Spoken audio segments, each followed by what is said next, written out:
यानंतर महत्त्वाची बातमी समोर येते। सलमान खानच्या हत्येचा कट रचणाऱ्या दोघांना आता जामीन मंजूर करण्यात आलेला आहे। पुराव्याच्या अभावामुळे मुंबई उच्च न्यायालयाने त्यांना जामीन दिलेला आहे। वास्पी महमूद खान आणि गौरव विनोद भाटियाला जामीन मंजूर करण्यात आलेला आहे। पनवेल येथील फार्म हाऊसवर हत्येचा कट रचला होता आणि या दोघांना आता जामीन मंजूर करण्यात आलेला आहे। सलमान खानच्या हत्येचा कट रचणाऱ्या या दोघांनाही मुंबई उच्च न्यायालयाकडून जामीन मंजूर करण्यात आलेला आहे। पुराव्यांच्या अभावामुळे मुंबई उच्च न्यायालयाकडून जामीन मंजूर करण्यात आलेला आहे। वास्पी महमूद खान आणि गौरव विनोद भाटियाला जामीन मंजूर झालाय।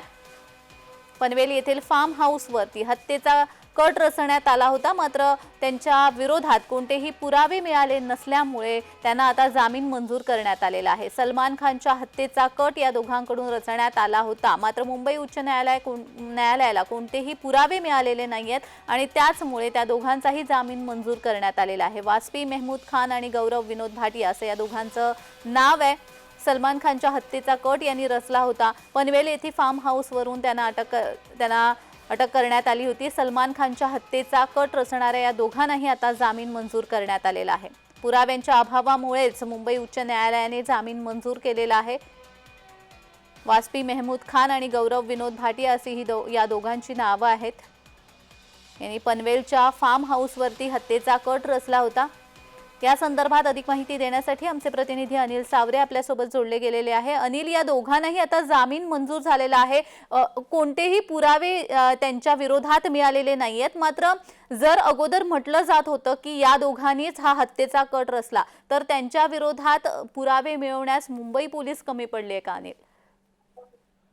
खरं तर ज्यांनी पाहायचं झालं तर अभिनेता सलमान खान यांच्या हत्येचा कथित कट रचल्यानंतर प्रकरणी जे 2 आरोपी त्यांना अटक केल्यानंतर आता पुराव्याच्या अभावावरून मुंबई उच्च न्यायालयाने त्या 2 आरोपींना जामीन मंजूर केल्याचं समजत आहे। वास्पी महमूद खान उर्फ वसीम चिकना आणि गौरव विनोद भाटिया उर्फ संदीप बिष्णोई यांना जामीन आज मंजूर केला आहे। ज्यावर व्हॉट्सअप ग्रुप कथित कट रचला गेला होता आणि चर्चा केली गेली होती। त्यात व्हॉट्सअप ग्रुपमध्ये त्यांच्या उपस्थितीशिवाय कोणतेही ठोस पुरावे नाहीत मुंबई उच्च न्यायालयाने सांगितलंय। सलमान खानच्या घरावर झालेल्या गोळीबारात प्रकरणाचा तपास करताना सलमान खानच्या हत्याचा कट रचला गेल्याचं समोर आलं होतं, मात्र सलमान खानच्या पनवेल येथील फार्म हाऊसवर हत्या करण्याचा कट रचण्यात आला होता। खरं तर बोललं जात होतं लॉरेन्स ब्रुशने गँगकडून हे जे आहे कट रचला होता, मात्र अगदीच धन्यवाद अनिल दिलेल्या सविस्तर माहितीसाठी।